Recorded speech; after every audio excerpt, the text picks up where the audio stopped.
Fala aí, gente! Bom dia, boa tarde, boa noite. Espero que todos estejam bem. Bom, gente, estou de volta. Aê, estou de volta. Bom, para quem não entendeu, eu estou de volta aqui para mais uma videoaula e hoje nós vamos continuar o nosso famoso tema do nosso tão querido reino animal. Hoje vamos falar sobre o último filo deste reino, tá bom? É o filo dos cordados. Então nós já tivemos várias aulas atrás falando sobre todos os filos. Hoje nós vamos finalizar. Então ó, volta umas aulinhas atrás se você está chegando agora aqui no nosso canal.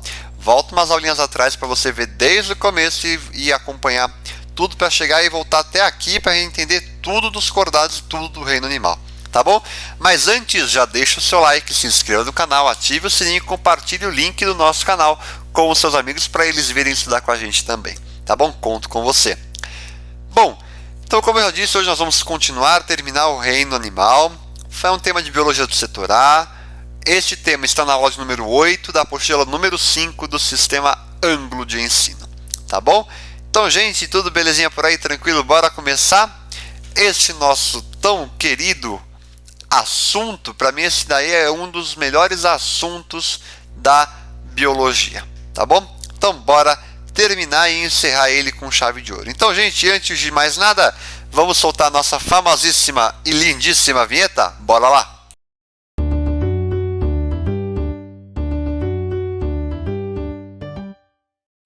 Aê, essa nossa vinheta ficou show de bola, hein, gente?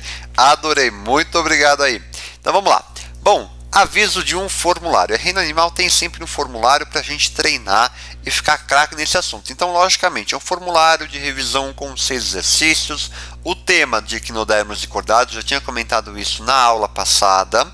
E aí serão 3 exercícios de cada filo, com 2 discursivos, tá? O link do formulário na descrição do vídeo e no Linktree, tá? E a correção do formulário é feita pelo feedback da resposta, tá bom? Então você manda ver a sua pontuação, ver o gabarito comentado e as respostas discursivas eu corrigirei à parte, tá? Mas caso você queira o seu formulário de volta, quer o gabarito, tal, me manda direct lá no nosso Instagram @estudo.fácil para saber a nota e tal, e aí eu te envio o formulário sem problema nenhum, porque o que eu quero mais é que você estude e consiga entender tudo bonitinho, tá bom? Então bora para a nossa aula. Agora vamos lá, let's go! Bom, gente, isso daqui é tudo tela lá do tempo da carochinha. Por quê? Isso aqui eu estou passando sempre para revisar. Essa aula de reino animal eu trago aqui para a gente revisar. Isso aqui é um resumo que eu apresentei lá na aula de número 1, que a gente falou dos poríferos equinidários, já vou chegar lá, tá? Então é um resumo que eu postei no Drive lá de biologia, tá? Que nós vamos aqui eu falei de noções de taxonomia e nomenclatura, mostrei os 5 reinos dos seres vivos, mostrei a organização taxonômica, reficofage, reino, filo, classe, ordem, família, gênero, espécie. Falei dos 3 domínios dos seres vivos, nós estamos no domínio Eucária. Essa tabela que é super importante para entender os 5 reinos. E finalizei com os grupos filogenéticos. Bom, dei até aí no resumo, tá bom? E aí, eu falei sobre a linha evolutiva dos invertebrados. Aqui também é tela tudo antiga. E aí, aproveitando então, aula de número 1 lá do reino animal, poríferos equinidários. Aula de número 2, vermes, platel, nematel e anelídeos. Aula 3, moluscos. Aula 4, artrópodes. Aula 5, equinodermos. Aula 6, cordados. E aí teremos então a aula 7, ou seja, no total 7 aulas, tá, de reino animal. A última aula será apenas de exercícios, tá? O slide está quase pronto, então eu terminando, eu gravo, me programo e solto para vocês, tá bom? Porque aí a gente vai fazer só exercício misturando a maioria dos filos.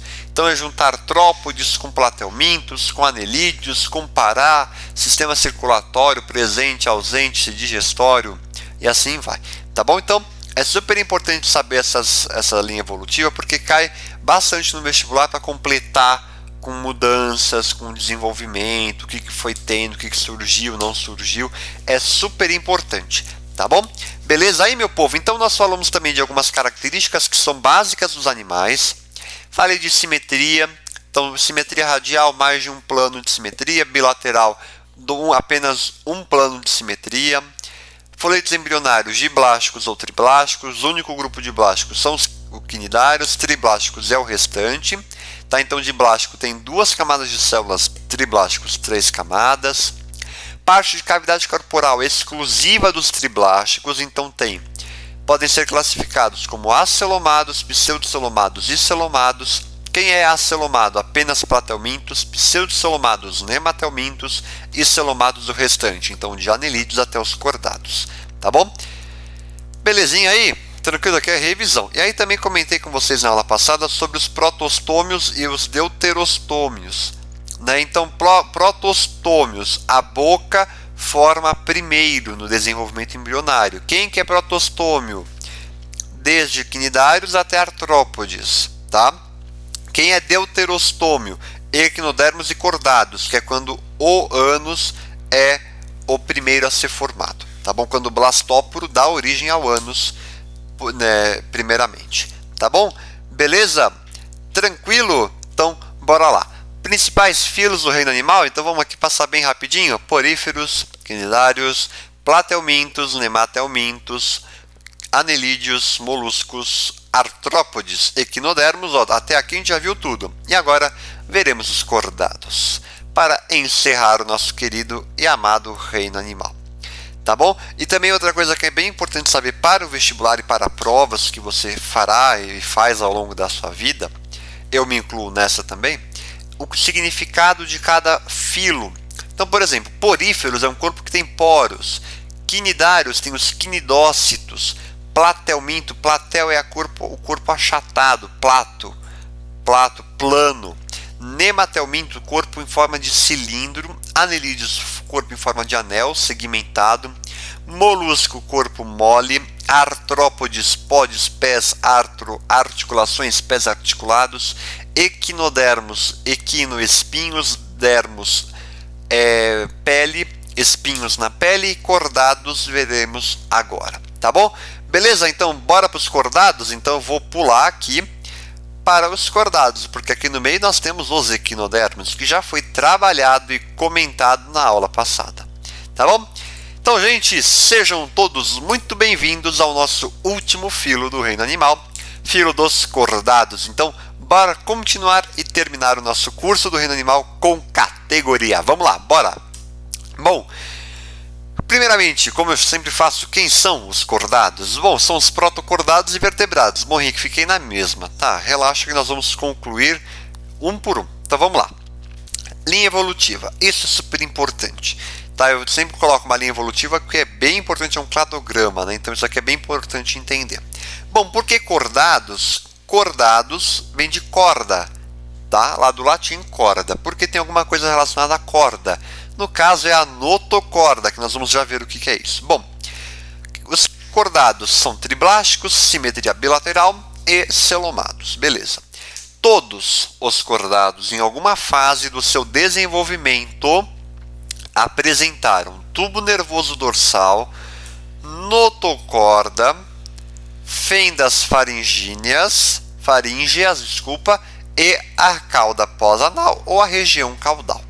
Isso, em alguma fase do desenvolvimento, eles apresentaram essas características, tá? Quem são os vertebrados? São aqueles caras, show de bolas, fantástico que nós estamos incluídos nele, que tem crânio e vértebras, então ele tem tudo. E os protocordados vieram primeiro, eles não têm crânio e nem têm vértebras, tá? Essa é a diferença, beleza? Então aqui, mostrei aqui nessa imagem as 4 características básicas dos cordados, tá? E agora aqui eu trouxe outro jeito de escrever os cordados. Então, ó, dividido em protocordados e vertebrados. Deixa eu pegar aqui minha marca-texto que fica até melhor. Protocordados se divide em cefalocordados e urocordados. Veremos isso daí no próximo slide, se eu não me engano. Os vertebrados em agnatos e gnatostomados, peixes, tetrápodes e aí o que a gente conhece, que a gente vai estudar um por um, tá bom? Eu vou passar bem por cima dentro desses, tá? Vou passar bem por cima, porque mais para frente eu vou fazer uma aula específica para cada um, tá? Mas vou passar aqui só para dar umas características gerais que serão úteis tanto para o formulário quanto para o estudo de agora, tá? Então, ó, antes de tudo isso, agora eu me lembrei, antes de tudo isso eu vou falar de anexos embrionários. Vamos analisar essa imagem, tá? Que aqui representa o embrião de um réptil e de uma ave, e aqui dos mamíferos placentários. Atenção para essas denominações: córeo, âmnio, alantoide e saco vitelínico, tá? O que é cada um? Eu vou definir um por um, porque isso é super importante para o nosso estudo, tá? Porque às vezes cai no enunciado, cai num texto, você lê córeo, você precisa lembrar o que é, né? O âmnio, o alantoide, o saco vitelínico, isso daí é super importante, tá bom? Bom, o que é o córeo? O córeo, você está vendo que essa parte de fora, né? Então o córeo ele vai fazer o quê? Envolver tudo que está dentro do ovo, né? No caso do embrião, da célula ovo, né? Do zigoto e tal, vai ter uma função protetora, portanto, né? Então ele vai proteger, vai envolver tudo que está dentro. O âmnio, essa parte que está em azul, ela vai fazer o quê? É uma membrana que vai envolver o embrião, que vai manter ele mergulhado no líquido amniótico, tão famoso líquido amniótico. Que esse líquido faz o que? Ele evita a desidratação e possíveis impactos ou danos que o embrião possa sofrer ao longo do desenvolvimento, tá? O alantoide, que é o próximo, ele vai armazenar, que é ali o que está em verde, né? Ele vai armazenar as excretas que são geradas durante o desenvolvimento embrionário, tá? E no caso do saco vitelínico, ele vai armazenar o vitelo, que é o alimento que foi utilizado para o desenvolvimento do embrião. Tá bom? Então, isso aqui são importantes nomes e características que a gente precisa saber sobre esse desenvolvimento embrionário. Tá bom? Tranquilinho aí? Então, ó, agora nós vamos falar um pouquinho dos protocordados. Tá? Então, protocordados, eles não possuem nem crânio, nem coluna vertebral, considerado como cordados invertebrados, porque não tem nenhum nem outro. Tá? Eles são animais exclusivamente marinhos. Tá? Então nós temos os cefalocordados. Quem é o representante? O anfioxo. É este carinha aqui. Opa, desculpa, apertei a tecla errada. É este carinha aqui. É feio, mas tudo bem. Faz parte. Beleza. Ele vive meio enterrado no fundo do oceano e ele vai ter todas essas características que eu citei no slide, um dos slides passados: tubo nervoso dorsal, notocorda, fendas faríngeas e a outra lá que eu esqueci, cauda pós-anal, durante toda a vida, como está aqui nessa imagem. Então, notocorda, tubo nervoso dorsal, região caudal, fendas branquiais ou faríngeas, tá? E aí nós temos também os urocordados, ou também chamados como tunicados. Ele vai ter como representante a assídia, que parece que aqui é uma luz de LED, e aí você vai lá e assídia o animal, né? Parece isso, mas brincadeira aqui só para descontrair um pouco.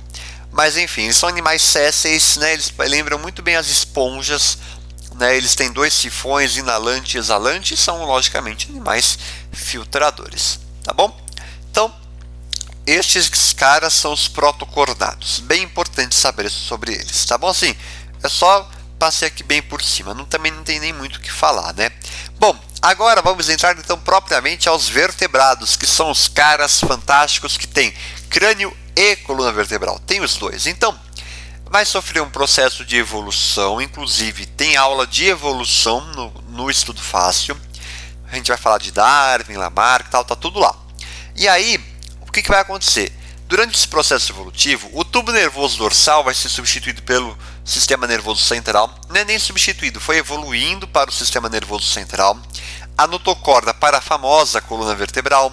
As fendas faríngeas se tornando-se brânquias na vida adulta ou podendo desaparecer também. E a cauda pós-anal pode permanecer ou não na vida adulta. Beleza? Então o esqueminha aqui, vertebrados dividido em dois grupos, agnatos e gnatostomados. Quem são os agnatos? A em latim significa não. E gnato, mandíbula, ou seja, não tem mandíbula. Nem trouxe uma imagem aqui, mas quem são os representantes? Feiticeira, lampreia. Esses daqui são dois representantes bem importantes, tá bom? Que a gente precisa saber dos agnatos. Então, os gnatostomados, se o agnato não tem, mandíbula, gnatostomados, logicamente, terá mandíbula, tá bom? E aí ele será dividido em dois grupos: peixes e tetrápodes. Bom, os peixes são divididos em dois, tetrápodes em quatro, tá? Vamos ver aqui. Peixes: condrictis, osteíctis, e os tetrápodes nos famosos anfíbios, répteis, aves e mamíferos, tá? Condrictis, peixes cartilaginosos; osteíctis, peixes ósseos. Tá? E os tetrápodes são quatro membros, né? Quatro podes, membros, patas, né? E assim vai. Então, anfíbios, répteis, aves e mamíferos. Vou passar em um por um, tá? Então, vamos com calma. Mas antes disso, vou falar de um outro aspecto super importante, que é a parte de temperatura corporal. A gente pode classificar essa temperatura corporal do corpo, né? Lógico, em homeotermia e heterotermia. Homeotermia é quando a temperatura corporal não muda de acordo com o ambiente. Então pode estar um calor infernal de 42 graus Celsius fora, né, assim, no ambiente, o corpo do animal vai se manter em 36 e 37 graus. Agora, heterotermia, a temperatura do corpo é variável. Pode estar um calor de 40 graus lá fora, o corpo do animal estará em 40 graus, tá bom? Então por isso que a temperatura do ambiente vai ser bem similar à temperatura do corpo do animal, tá bom? É o que está aqui nesses dois gráficos. Vou até dar um zoom para nós analisarmos. Então, ó, homeotermia, a temperatura não muda, pode ser chamado também de endotérmico, porque a temperatura do corpo, dentro, a temperatura do corpo. Então aqui um rato, ó, a temperatura ambiente vai aumentar, né? Então tá aqui, temperatura corporal não se altera. Diferente do lagarto, que é ectotérmico ou pecilotérmico. A temperatura do ambiente muda, assim como a temperatura corporal também muda, tá bom? Aqui também está mostrando a mesma coisa nesse gráfico. Bom, gente, quem são heterotérmicos primeiramente? São quatro grupos. Pintei aqui em verde: peixes, répteis, anfíbios. Os peixes eu coloquei em verde, mas a gente divide em condrictis, osteíctis, répteis e anfíbios, tá? Por isso que são quatro. Peixes, assim, é um verde entre aspas, né? Entre parênteses, na verdade. E homeotermia, logicamente, aqui em vermelho, aves e mamíferos, tá bom? Então, nas aves será o primeiro grupo a ter a homeotermia, e nos peixes a heterotermia será o primeiro, tá bom? Beleza? Tranquilo? Então, bora agora entrar definitivamente nos peixes. Vamos lá? Bora! Peixes cartilaginosos são conhecidos também como tubarões, raias e quimeras. E os ósseos são muitas espécies, cerca de 96%. E aí eu coloquei aqui o cavalo marinho, o linguado, mas tem um monte aí, bacalhau, e assim vai. Bom, peixes cartilaginosos, aqui os tubarões, bem famosos, conhecidos lá do Procurando Nemo. E os peixes ósseos, aqui coloquei o cavalo marinho, que para mim é um peixe muito bonito. Bom, peixes cartilaginosos têm o esqueleto cartilaginoso, logicamente, não terá esqueleto ósseo. Já os ósseos vai ter esqueleto ósseo, né? Isso daí eu estou colocando a diferença entre um e outro, tá? Quanto à posição da boca, os peixes cartilaginosos têm a boca ventral na direção do ventre e os ósseos na boca frontal, bem na frente deles. A respiração é branquial em ambas as situações, porém, nos ósseos as brânquias são recobertas por um opérculo, que é como se fosse uma cavidade assim que vai cobrir as brânquias, e nos cartilaginosos as brânquias ficam em forma de fendas branquiais, tá bom?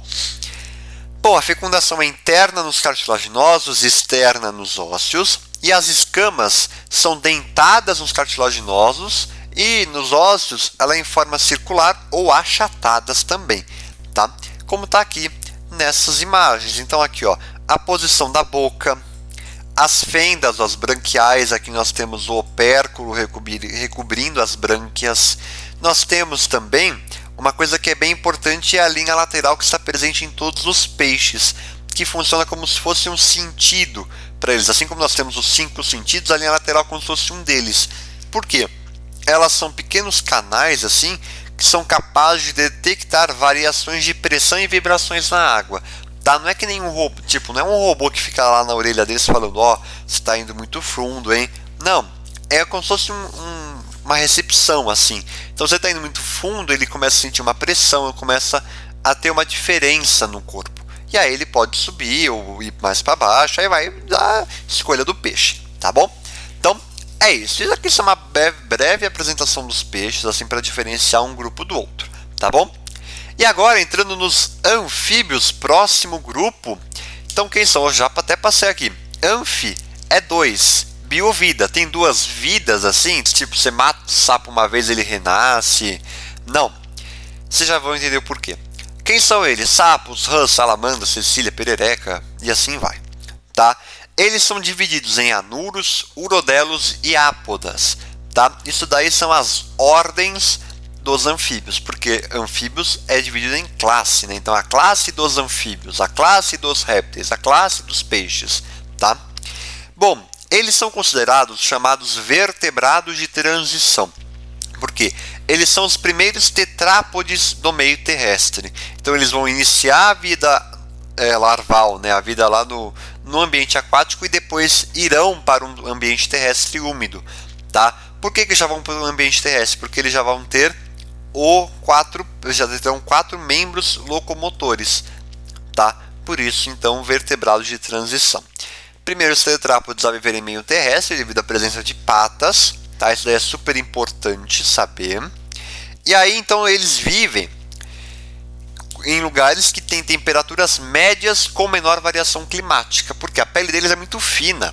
Eles fazem respiração cutânea, tá? Então, por isso que eles vivem em lugares com temperaturas médias com menor variação climática, porque eles não é para eles viverem num calor em um lugar que faz muito calor no verão e muito frio no inverno, porque senão eles não vão sobreviver, né? E então, assim, só recapitulando, eles têm anfíbio porque tem 2 vidas, né? Então começa a vida na fase larval no ambiente aquático, depois para a vida adulta, ambiente terrestre, tá? Quanto ao aspecto da respiração, é branquial, pulmonar e cutânea, tem tudo, tá? Não sabe colocar nos anfíbios? Coloca os 3, branquial na fase larval, pulmonar e cutânea no adulto, tá? Pulmonar não é um pulmão eficiente, é um pulmão um pouco mais baixo, assim, nem com tanta eficiência, então por isso que eles vivem em ambientes terrestres úmidos, tá? Como dá para ver aqui. Então começa com a fase larval aqui, ó, no girino, né? Claro, forma um embrião, tal, e depois sofre uma metamorfose completa até ficar o adulto, e devido à presença de patas vai para o ambiente terrestre, tá? Eles têm glândulas na pele que vai secretar muco para manter a pele oleosa, úmida, tal, favorece a troca gasosa e fica chuchu beleza. Então eles têm fecundação externa, desenvolvimento indireto, passa por metamorfose, e ovos sem casca, tá? Então até agora o ovo não tem casca. Bom, próximo grupo, esses aqui são os anfíbios, prazer anfíbios, beleza, tal. Partir para o próximo grupo, répteis. Répteis vem daquele que rasteja, no caso, tartaruga, serpente, lagartixa, jacaré, crocodilo, jabuti, cágado e assim vai, tá? Eles são os primeiros e efetivos cordados vertebrados a conquistarem efetivamente o meio terrestre seco, tá? Eles já não iniciam a sua fase no meio aquático, não, eles já estão definitivamente no meio terrestre seco, tá? São divididos em quelônios, crocodilianos e escamosos, dentro dos escamosos em ofídeos e lacertídeos, tá? E aí eles têm a pele muito grossa, rica em queratina e seca, que favorece muito a sobrevivência, né? Quem já viu aqueles biólogos, até mesmo aquele Richard Rasmussen, um biólogo muito bom, super recomendo. Tem também gente que já pegou cobra na mão, tal. Viu que a pele delas é muito fina, é muito grossa, né? E muito seca. Então por isso aí favorece muito a sobrevivência deles no ambiente terrestre. Então se eles estão no ambiente terrestre, logo respiração pulmonar 100%, tá? E aí então nós temos a pele, pode ser em forma de escamas, placas, córneas ou carapaças, que são anexos epidérmicos da queratina, tá bom? Quanto ao aspecto reprodutivo, eles têm fecundação interna, ovo com casca, primeiro grupo a ter ovo com casca, evitando a desidratação do embrião, e desenvolvimento direto. Por que direto? Se você já viu aquelas reportagens de ovo de tartaruga, tal, você vê as tartarugas bebês e vê as tartarugas adultas, são parecidas, tá? Mas você consegue diferenciar uma criança de um adulto, tá? Mas são parecidas, ou seja, desenvolvimento direto, não passa por um estágio larval. igual os sapos, né? Porque eles começam com os girinos e depois vai para o sapo. Uma coisa não tem nada a ver com a outra, né? Se assim, você não consegue ver que um girino vai se transformar num sapo. Então por isso que lá nos anfíbios, desenvolvimento indireto, répteis direto. Tá bom? Beleza? Próximo grupo, bora lá. As famosas aves. Então nós temos aqui milhares: beija-flor, tucano, ema, avestruz, coruja, pinguim, arara, ema e assim vai. Tá bom? Tem um monte. Tucano para mim é uma das mais bonitas, né? Gosto muito dos tucanos, acho ela umas aves assim chiques, digamos assim. Bom, eles têm o corpo recoberto por penas, têm o bico córneo que é rico em queratina, membros anteriores foram modificados para asas, tá? E aí elas são divididas em ratitas, que eles têm o osso externo bem achatado, tá? E aí as ratitas, elas não voam, mas têm os músculos peitorais pouco desenvolvidos, tá? E elas são aves muito corredoras, então que é no caso da ema, do avestruz e assim vai. E as carinatas são aqueles que têm o osso externo localizado na parte anterior do tórax em forma de quilha. Aí são capazes de voar, com exceção dos pinguins, tá? E aí eles utilizam a asa para a natação, beleza? Eles têm uma também chamada glândula uropigiana, que produz um óleo que vai impermeabilizar as penas, impedindo que encharquem na chuva, por exemplo, tá bom? E elas têm também uma questão da respiração pulmonar com auxílio dos sacos aéreos, tá? Já vou explicar o que é isso. Fecundação interna, ovos com casca, desenvolvimento direto. Mesma questão dos répteis, beleza? Bom, elas voam, lógico, né? Então tem algumas adaptações que elas tiveram. Por exemplo, os sacos aéreos. O que são esses sacos aéreos, né? Eles vão contribuir. Ó, tá até aqui na imagem. Ó, tá aqui embaixo. Ó, sacos aéreos são essas coisas em branco aqui. Eles contribuem para que o ar passe de maneira constante e unidirecional por todas as estruturas gasosas do corpo. E aí vai aumentar a eficiência dos pulmões. E eles também diminuem a densidade do corpo das aves, que aí facilita o voo, né? Fica um corpo mais leve. Questão também dos ossos pneumáticos, que são esses ossos aqui ocos, que aí deixa o osso mais leve e fica mais fácil de voar. As penas, lógico, facilitam o voo. A ausência de bexiga urinária, porque a urina, no caso, né, o ácido úrico vai sair junto com as fezes, né? O bico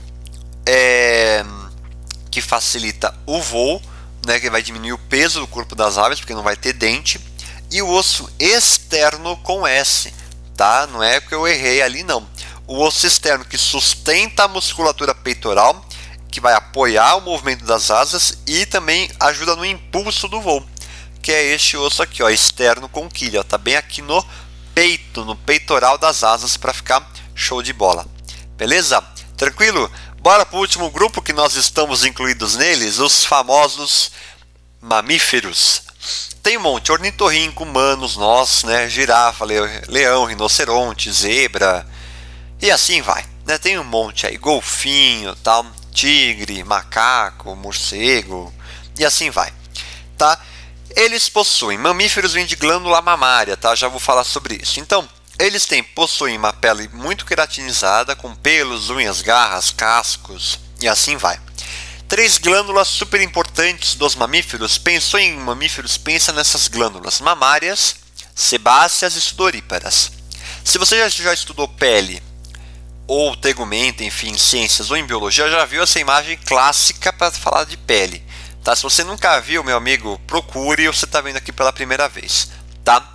Então nós temos a glândula sudorípara, suor, glândula sebácea do sebo e glândula mamária da mama, tá?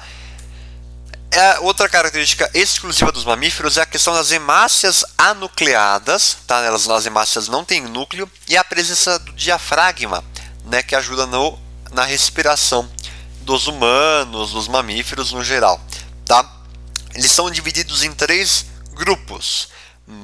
Monotremados, que eles botam ovos, têm um bico em bico córneo, né? Representantes ornitorrinco e a équidna. Tem também os marsupiais, que vai ter o início da gestação, né, dentro do útero, depois vai abandonar o útero, passa para o marsúpio. Exemplo: coala, canguru, gambá, saruê e assim vai. E por fim, os placentários, que é cerca de 95% de todas as espécies de mamíferos, tá? Que aí a gente é incluído nesse grupo dos placentários, tá? Com desenvolvimento inteiramente dentro do útero ligado à placenta. Tá? Tem um monte: cão, gato, vaca, porco, cavalo, ovelha, onça, tamanduá, baleia e assim vai, coelho, bom, enfim, tem um monte de seres aí. E gente, esses são os cordados, e assim finalizo mais uma aula em nível de excelência, show de bola, fantástico, né gente? Muito obrigado aí pela atenção de todos, não se esqueça do formulário, espero que vocês tenham gostado dessa matéria de reino animal, é muito gostosa, é muito boa de aprender, gosto muito, e não se esqueça de revisar tudo que a gente viu aqui, tá bom gente? Um grande abraço, muito obrigado pela atenção de todos, e vejo vocês nas próximas videoaulas, tá bom? Fiquem bem e até lá!